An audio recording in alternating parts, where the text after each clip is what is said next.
Welcome to Dear Husband, Dear Wife with Danny and Jenny Fuentes, a podcast about dating, marriage, and sex, where we break it down, keep it real, and unashamedly go there. Our goal is to foster a space that welcomes you to have conversations with us regarding these topics. And since we believe in seeking the truth about these topics, we guarantee to keep a biblical perspective in all things related. So go ahead and grab your favorite drink and or put those earbuds because it's about to get real.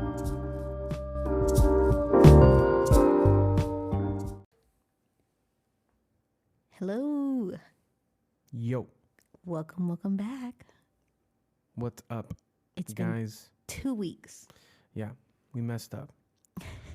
Jenny had a big headache one week, and then the next week, we literally just forgot. That's true. So, this is us catching up. Yes. Well, welcome back. We've missed you guys. And thank you so much for tuning in Yeah, to Dear Husband dear husband and dear wife, by Danny and Jenny. That's us. All right. Well, welcome back, guys. We are so excited to be back. Thank you for your grace and for your patience. For those of you who've reached out and asked what's been going on and why we haven't recorded, thank you. Really appreciate it. Yes. So today we're going to be actually talking and diving into a really interesting topic. We're going to switch it up a little bit. We are. We're actually really excited about, well, I am excited to be talking about this. I don't know if you are, baby. Are you? It's part of the agenda, so we have to. Oh, gosh. This is the problem with recording with your husband sometimes. Yeah.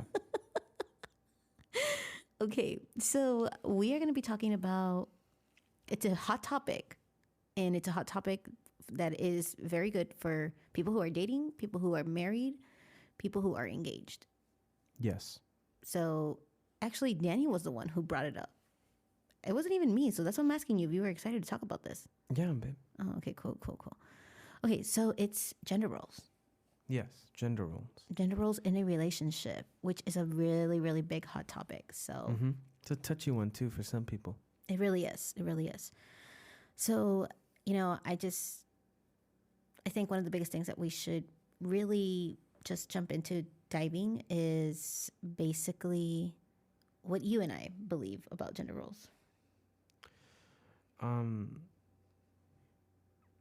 Well, gender roles, I think it's always going to have a background depending on how parents raise their kids. So it all kind of comes from that. Obviously, the American standard perception of gender roles, or at least what things look like in a marriage, is the wife stays at home, taking care of the house, cooking, cleaning, all that stuff, while the husband goes off to work and brings home the check. Yeah. So that's your practical standard perception, of a marriage. But obviously, according to today's time, it is completely different. I have come to find that a lot of young women are starting to really despise cooking in general. And I will admit, this is very surprising to me because it's like, what? And I have some friends that have spouses, like their wives don't actually like to cook at all. So, that's obviously another perception in a marriage where you also have to consider, like, okay, what does that look like? And obviously how do you go about that? Definitely. I think that's what you're talking about, is a traditional point of view in regards to marriage. You see that a lot. You saw that a lot in the 50s also, where the husband is the breadwinner and he is the one that provides, wife stays at home and whatnot. And obviously times have changed. So I want to bring your attention. So I'm going to bring your attention to two points of scripture today, so that we can kind of stay on task and on focus. And just so you guys know, we may not finish this conversation today. So there probably will be a part two because there's just a lot that we want to kind of talk about in regards to gender roles. So just giving you a heads up that that's probably what's going to happen. So I think the first thing that we need to realize is Genesis 1, right? If we go back to the beginning,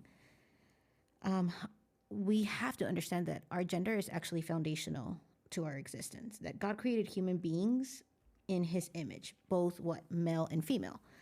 And they complement each other if we look at Genesis 1:27. And so both genders are called to rule the earth and be God's representatives. So in this case, in Genesis 1, there's no such thing as hierarchy at the beginning when it comes to ruling the earth, dominion over animals, dominion over, whatever. Basically, that aspect of that. But they were also created, both male and female were created in relationship with each other and with all human beings. So each gender is both fully human, and both genders are needed in order to represent the completeness of humanity. So what does that mean? That means that both males and females basically are both the same in essence as fully humans. So we're both humans. We're not less. I'm not lesser of a human because my husband's a man, and my husband's not lesser than a human because I am a woman. So, that's really the beginning of what Scripture teaches us right at the beginning off the get-go at Genesis 1. But then fast forward to the New Testament, and then we see Ephesians 5, right? And basically, Ephesians 5, Paul writes a lot about just, the way that marriage is supposed to look like. And so I was actually having this conversation with Danny right before this podcast or this recording. And there is obviously the traditional point of view where, traditionalists basically believe that men are in some ways inferior. Is it inferior or is superior? It superior? There we go. Superior than women, and women are inferior to men. And that's definitely not us. Sometimes. Not even. Sometimes I feel inferior. Oh, no, that's not a good thing. Then there is what we call complementarians, who believe that basically men are responsible for the spiritual and well-being. They're the head of the house based out of Ephesians 5. And basically the husband still has authority over his wife, but in a more organic type of way. Does that make sense? Yes. Yes.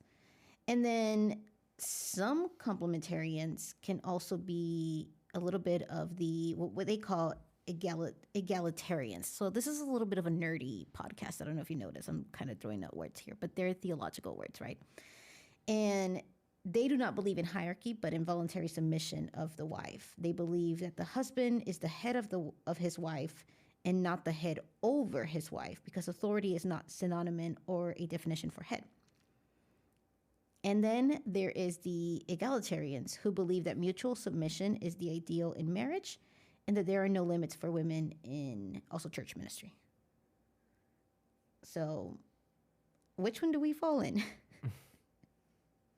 Are you asking me? Well, I'm asking you. Yes, I'm actually asking you which one do we fall in, but I'm also asking, probably if anything, our audience, which one do you probably fall in, as you start thinking about when you start dating, when you guys, get married, or how your marriage is kind of like.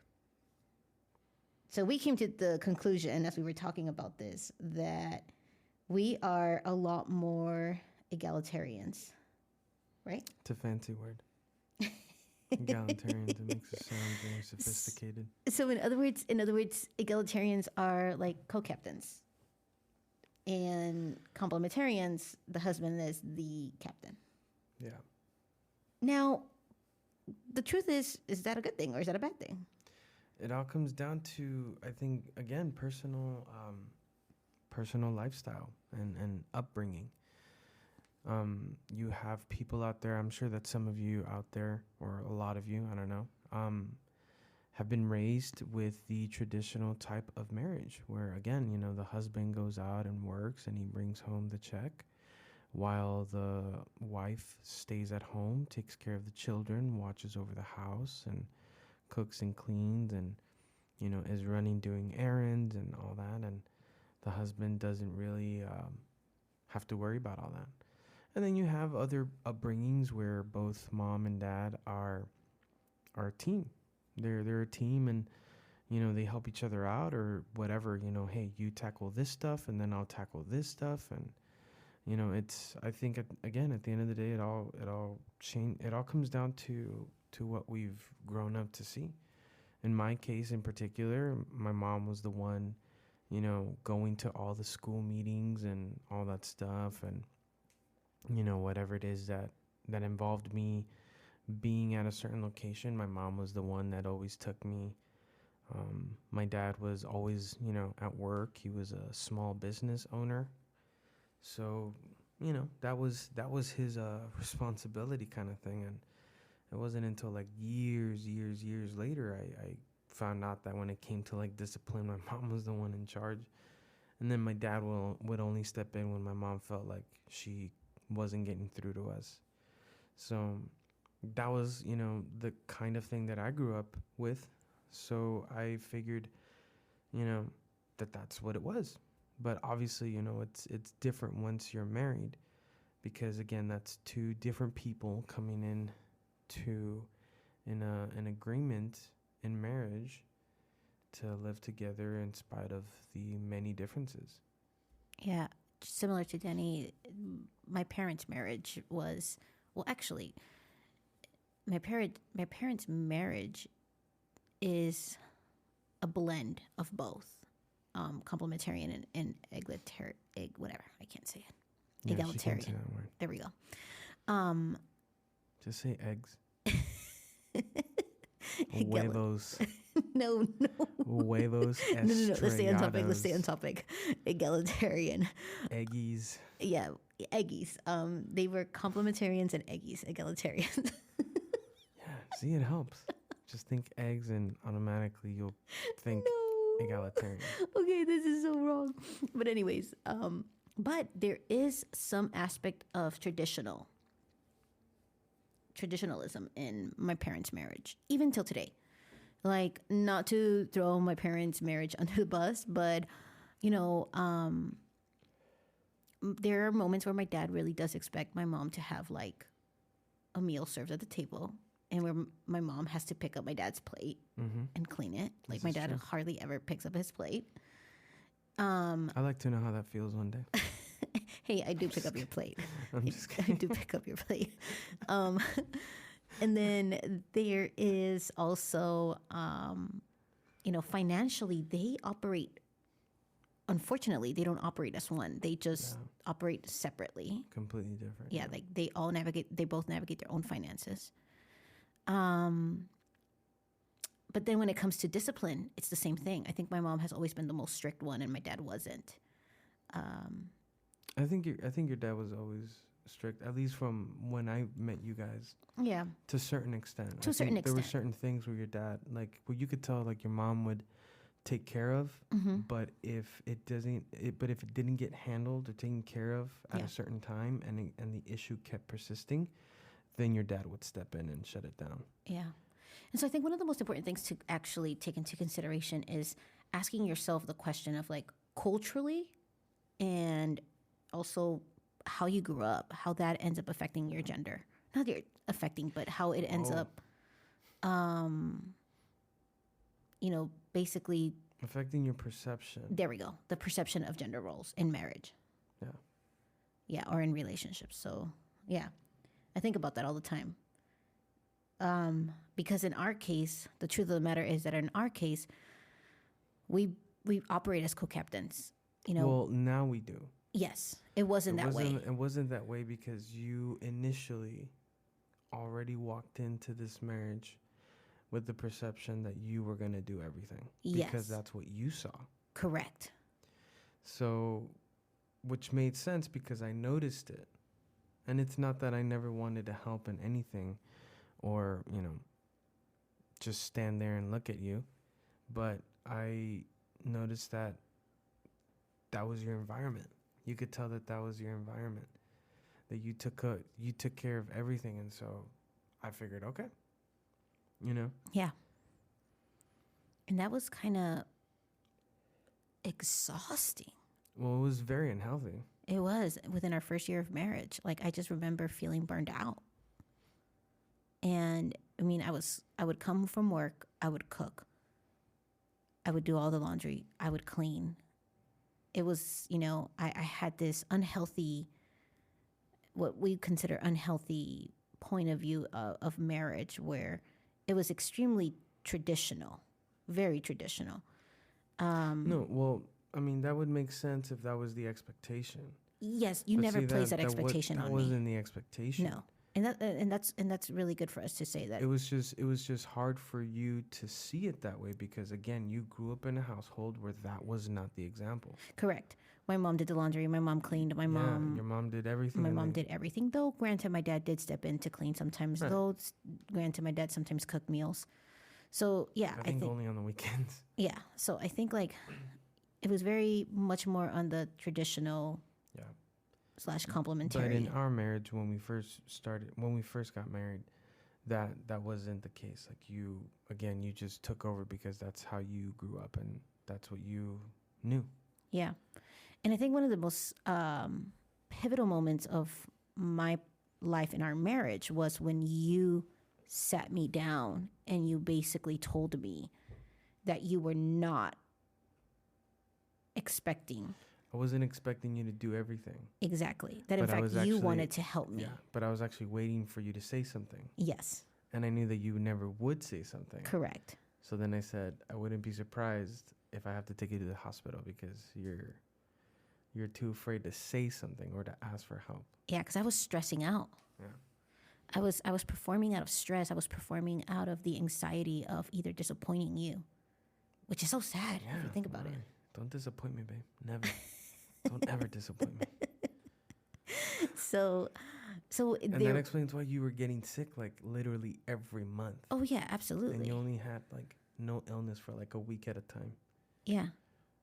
Which explains a lot. And which explains why defining gender roles is very important at the beginning of a relationship, of a marriage, because those expectations, I mean, they will seep into your first year of marriage, your second year of marriage, and it can eventually become very either toxic or it can become very unhealthy and stressful. And that's what you are trying to prevent a feeling in your marriage, because that's not what you're supposed to feel in a relationship. In a relationship, you should not feel pressured, but instead you should be able to feel like, wow, we complement each other and we serve one another well.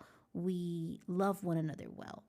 And even scripture teaches us that, that true love is being able to give ourselves selflessly and loving one another. And even it's a type of sacrificial love, right? And so in our 9 years of marriage, I've seen that, develop even further, where Danny and I could confidently say we're co-captains, and for some people that might not be the way that they like to, do marriage, and that's okay. But in our case, it has definitely helped us be very, very healthy when it comes to our marriage.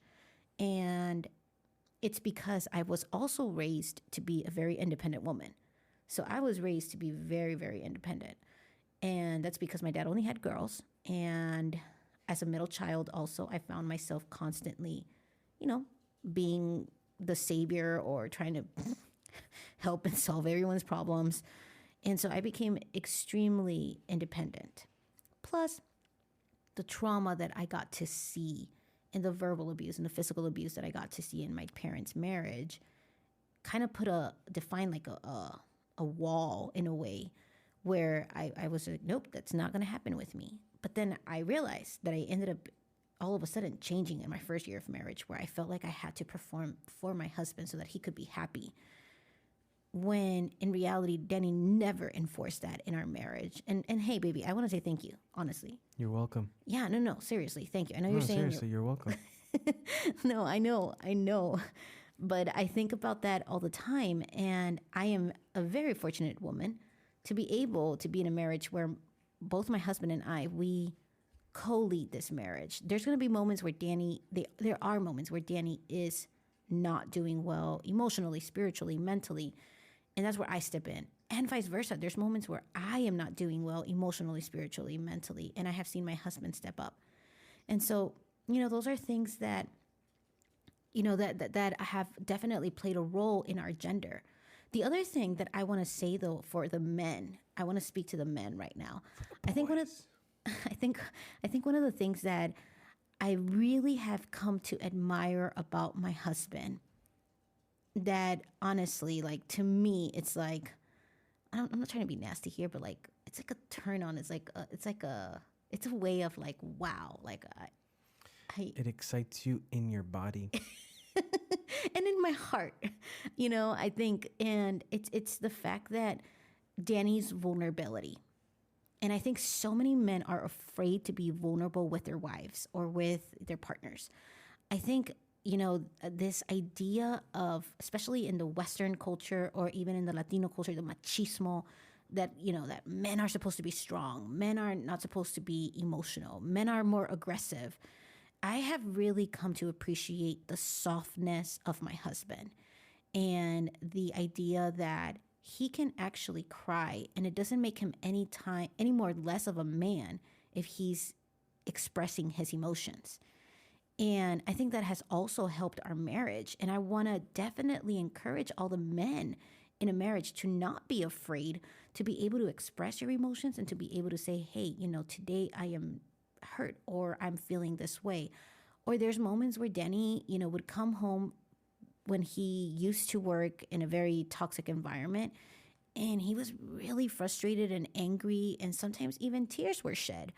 And that made me see my husband in a different light and made me appreciate his humanity.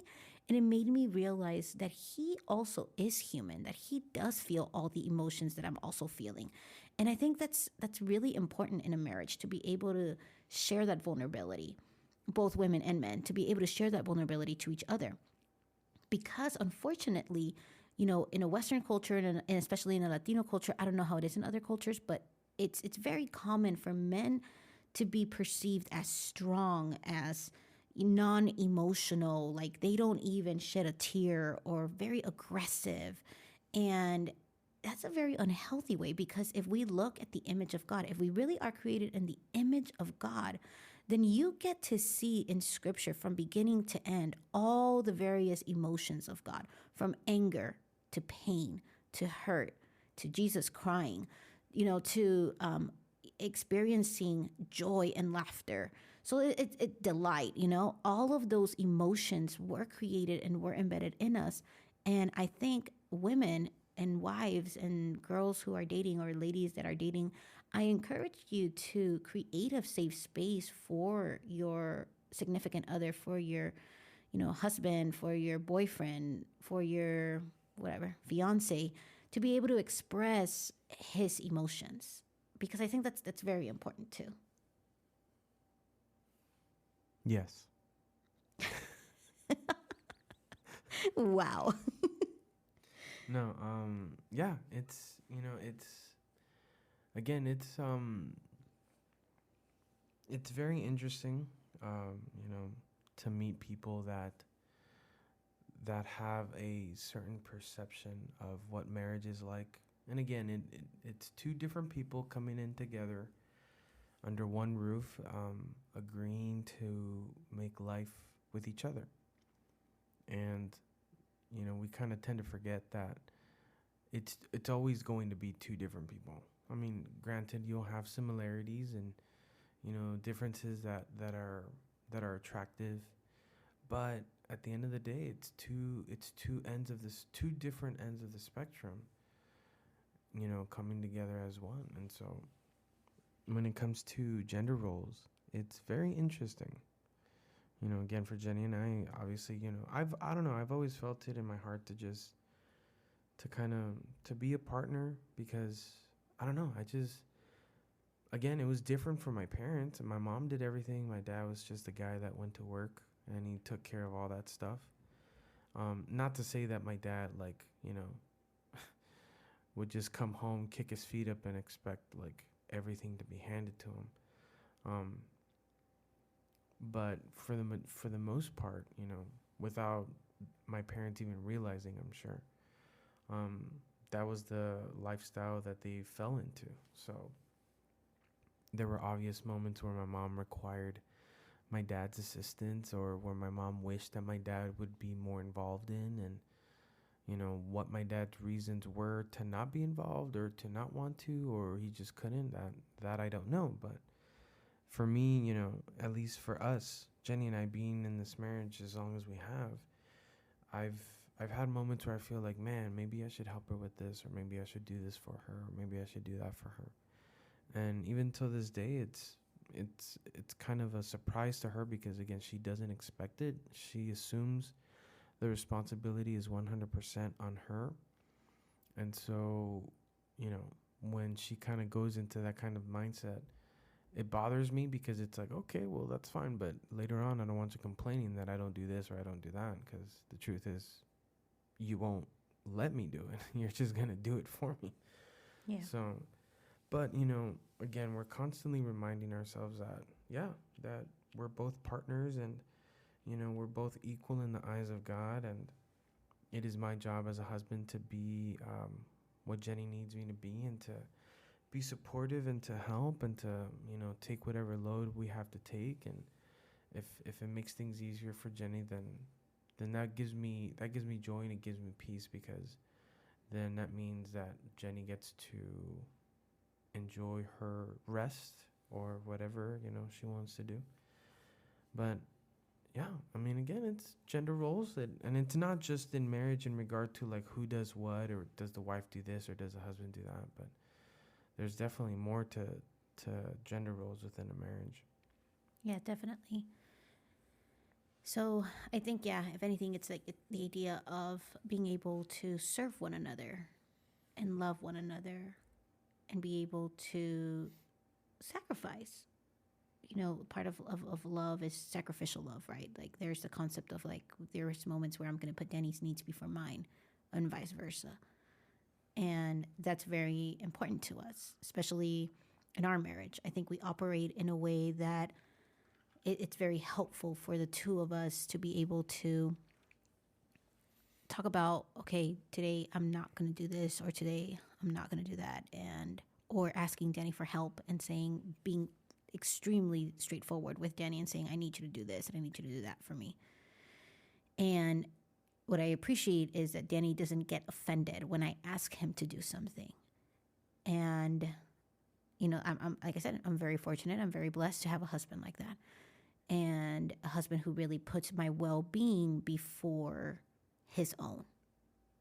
And I think that's what marriage and love is about. When we think about Christ and we think about the way that he models how to love one another, and he also models how he loved the church and loves the church, is he's constantly putting us before him, constantly. And that's what he did in the cross, sacrificing his entire life so that we could have full access to him and full access to the kingdom.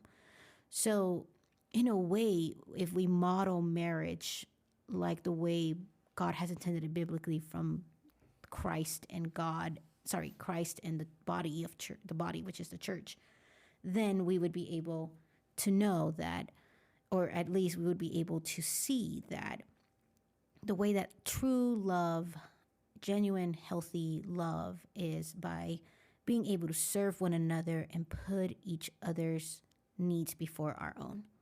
So, I think that's really important as we talk about gender roles. So in the next episode, we're going to briefly talk a little bit more. We're gonna touch base on gender roles when it comes to spiritual things. Yes, and also the way that we do different things, like the way that we have seen gender roles played in our own marriage. In regards to spirituality. Yes. And in regards, body of Christ. Yeah, and in regards to our marriage. All right, y'all. See you at the next episode. Thank you guys for joining us. Hope to catch you on the next one. Catch you on the flippity flip. Flippity flip flip. Adios. Bye.